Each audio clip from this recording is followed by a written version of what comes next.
O índice de brasileiros com o nome sujo na praça bateu recorde em 2019. Mais de 63 milhões de pessoas estão negativadas. Esse número representa cerca de 40% da população adulta do país. Os números são da Serasa Experian. Bom, para conversar conosco sobre esses números, né, e o perfil dessa pessoa super endividada, nós recebemos aqui no programa Espaço Aberto, pela TV e Rádio Câmara Bauru, a doutora Fernanda Pegoraro, que é coordenadora do PROCON em Bauru. Doutora Fernanda, obrigada pela presença, ter aceito o convite para conversar conosco. Eu agradeço a oportunidade de estar aqui com vocês. Bom, eu sou Lidiane Oliveira, comigo nos trabalhos técnicos pela Rádio Câmara, Carol Garcia, e pela TV Câmara, o Rafael Maroupo. O que quer dizer o termo superendividado? Existe um limite de valor, né, específico para que a pessoa passe a ser classificada dessa forma?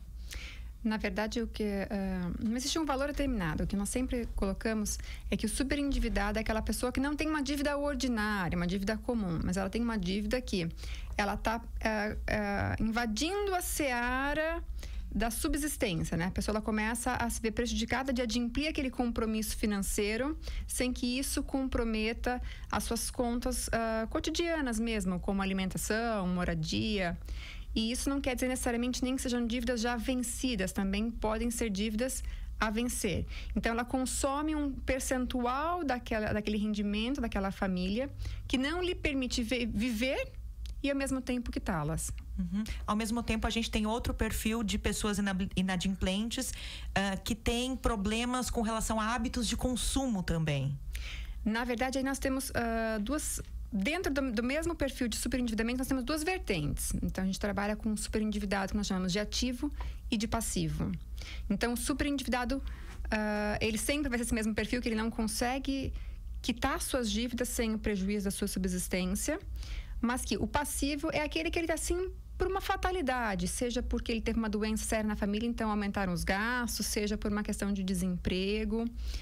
E o ativo não, é aquele que ele realmente não consegue controlar o impulso dele de consumo. Ele tem uma desordem econômica muito grande, ele não administra bem as finanças dele, seja por um excesso de consumo, seja por um uso irresponsável, às vezes, de um cheque especial, de um cartão de crédito.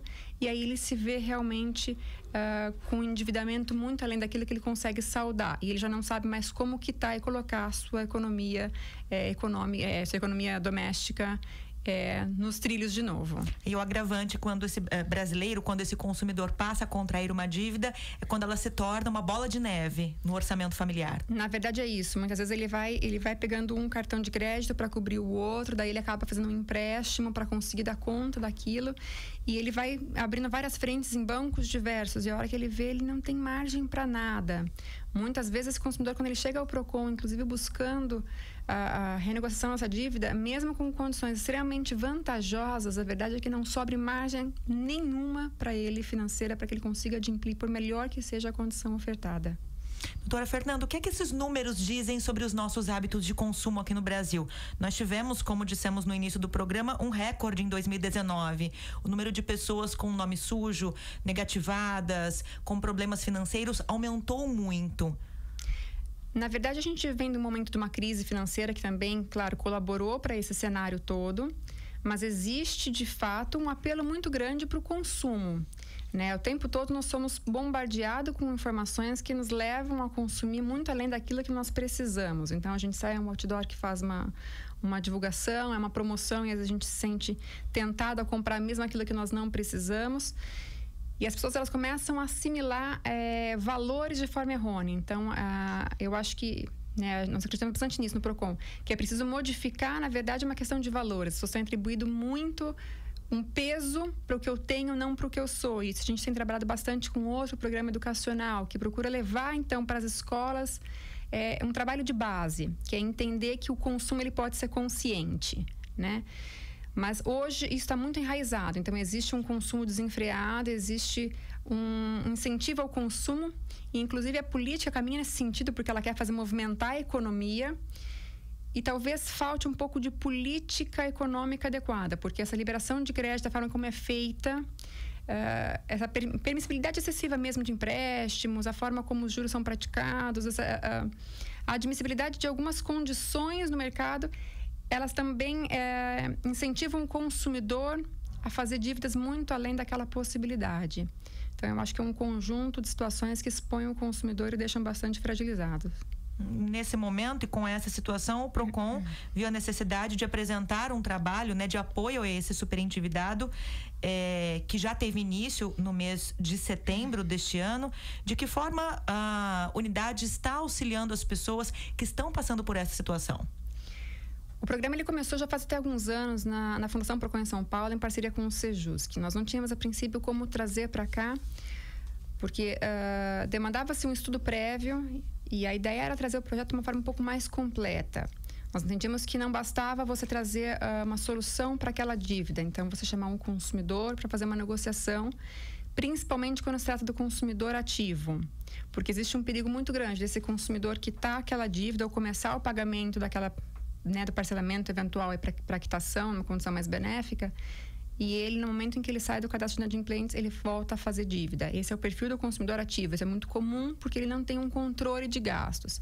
Então, nós entendíamos que para que isso funcionasse de uma forma que fosse benéfica realmente, era importante que o programa fosse um pouco mais completo, que nós trabalhássemos então com uma parceria com instituições então universitárias, para trabalhar com frentes aí, tanto a parte psicológica mesmo, tratamento, apoio psicológico para aquelas pessoas que elas não têm um controle, existe uma compulsividade realmente, quanto para ensinar um pouquinho mais a administrar o orçamento doméstico para aquelas pessoas que elas não conseguem compreender e ajustar as suas receitas ali com os gastos que eles têm. E então a gente vem buscando nesse sentido algumas parcerias, já estão sendo viabilizadas, e a gente entendeu que isso era bem mais robusto. E um segundo ponto também, que tardou um pouquinho mais a implementação na cidade, era uma questão de servidores, que a gente precisava ter um pouquinho mais. Então, no momento em que nós conseguimos esse quadro um pouco mais completo, foi implementado o programa. Hoje, o consumidor, então, que ele se enquadra no perfil do superendividamento, ele é atendido pelo órgão. E como que funciona isso na prática, né? O consumidor ele deve, então, acessar o site do PROCON e ele preenche todas as suas informações de rendimento, de dívida. E aí nós vamos fazer um estudo prévio, se de fato ele se enquadra no primeiro momento como superendividado. Então, não é aquele só que tem uma dívida, é o que está realmente, como a gente disse no início do programa, que está superendividado. Estando enquadrado, a gente vai dar sequência então, para os próximos passos, para verificar se existe uma margem para renegociar essa dívida, porque muitas vezes o que se vê na prática é que não existe. Ele não sobra. A hora que ele começa a pagar as contas ordinárias, com luz, alimentação, moradia, transporte, não sobra realmente nenhum valor para que ele consiga adimplir, por melhor que seja a condição ofertada pelo fornecedor. Mas em havendo, aí sim, é proposta uma rodada de negociações. Mas alguns riscos sempre também pertencem ao consumidor. A partir do momento em que ele assume esse compromisso, é importante que ele entenda que ele vai ter um benefício, mas ao mesmo tempo ele tem um ônus muito grande. Porque essa novação de dívida traz para ele uma responsabilidade ainda maior do que a dívida inicialmente contraída. E aí a gente destaca a importância desse trabalho de apoio psicológico para essas pessoas, né, que passam por essa renegociação, como você disse, para que elas não voltem à situação anterior em que estavam de super dívidas no orçamento. Que tipo de comportamentos e condutas são trabalhadas nessa assistência psicológica com essas pessoas? A abordagem psicológica, aí, realmente, assim, os detalhes do trabalho que é feito, eu não consigo nem detalhar para você, porque aí vai ser no núcleo de psicologia, né? Mas a ideia é que eu consiga subsidiar para essa pessoa uma forma dela extravasar esse comportamento em outra realidade. Quase que uma compulsão, não é? Mas o que a gente percebe na prática é isso. Muitas vezes, algumas pessoas chegam no PROCON, antes da gente trabalhar a questão do superendividamento, então, não reconheciam, geralmente pessoas da idade, ou da família, ou de idade, não reconheciam algumas compras feitas em seu nome. E depois, numa investigação, identificava-se que eram parentes que faziam. E são pessoas compulsivas, elas já estão com o nome, então, inscrito no cadastro de inadimplentes, e elas começam a contrair dívida de forma indevida, nome de familiares, fazer uso de cartão de crédito familiares sem conhecimento. Então, você vê que são situações bem danosas realmente. Isso desestrutura não só economicamente, mas, inclusive, desestrutura a família, a forma orgânica mesmo, como ela funciona, né? Uhum. Quais são os requisitos para ser atendido por esse programa do PROCON? O requisito inicial é esse, que você realmente esteja numa condição de superendividamento. E o segundo ponto é que você tenha condições, né? Que dentro desse cálculo que é feito, uma planilha organizada nossa, onde constam todos os rendimentos, todas as dívidas, os gastos ordinários da pessoa, que você consiga ter alguma margem, né, alguma sobra aí mensal para conseguir pagar algumas parcelas. Muitas vezes não entram todos os fornecedores, eu vou optar por uma dívida ou outra para ir quitando, mas aos poucos a gente consegue colocar o consumidor. Mas então é importante, primeiro, que ele esteja super endividado, e no segundo ponto, que sobre algum valor para que ele consiga mensalmente aí adimplir uma prestação. O trabalho, ele é feito por etapas, então existe essa entrega de documentos, essa inscrição, essa triagem, o apoio psicológico, e aí são realizadas as audiências de conciliação. Como elas funcionam? Na proposta de conciliação, os fornecedores, então, eles vão ter recebido já toda a documentação desse consumidor, onde consta tudo a respeito dele realmente, todos os rendimentos, todas as dívidas, não só, então, né, o fornecedor vai saber a dívida que eles têm, mas a que esse mesmo consumidor tem com outros fornecedores, para que ele realmente conheça de forma profunda a situação econômica daquele consumidor e possa fazer uma proposta vantajosa. A gente sempre diz que não adianta ser uma proposta comum, uma proposta ordinária que ele faria no dia a dia. Tem que ser uma proposta bem agressiva para realmente ser um diferencial e propiciar essa condição aí de um acordo.